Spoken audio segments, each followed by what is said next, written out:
માર્કેટમાં આવ્યો છે એક બ્રેન્ડ ન્યૂ સ્કેમ અને આ સ્કેમ જે છે એની અંદર પોલીસ તમારી સાથે સ્કેમ કરશે. તમને એક વિડીયો કોલ આવશે કે જેમાં એક પોલીસ અધિકારી તમને વિડીયો કોલમાં દેખાશે.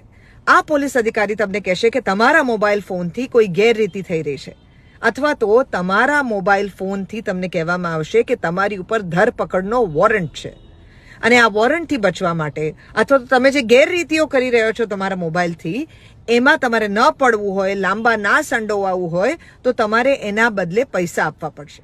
પૈસા માંગતી વખતે તમારી પાસેથી તમારી અકાઉન્ટ ડિટેલ્સ અથવા તો બીજી કોઈ પ્રાઇવેટ ડિટેલ્સ માંગવામાં આવશે ઓર એ તમને એવી ડિટેલ્સ આપશે કે જેની ઉપર તમારે પૈસા ટ્રાન્સફર કરવાના રહેશે. આમાંની કોઈ પણ વાતમાં સંડોવાતા નહીં, કારણ કે આ સાચી પોલીસ નથી. સાચી પોલીસ ક્યારેય આવું કરે જ નહીં. આ પોલીસના નામે, ફેક પોલીસના નામે થતું એક સાયબર ફ્રોડ છે અને આનાથી બચવા માટે તમે ઇમિડિયેટલી પોલીસનો જ સંપર્ક કરી શકો છો. તમે ક્રાઇસિસમાં કયા કયા નંબર્સની ઉપર સંપર્ક કરી શકો છો એ મેં નીચે તમારા માટે ડિટેલ્સની અંદર લખેલું છે. Use those numbers and never trust a cyber fraud like this. Devaki के साथ जनहित में जारी.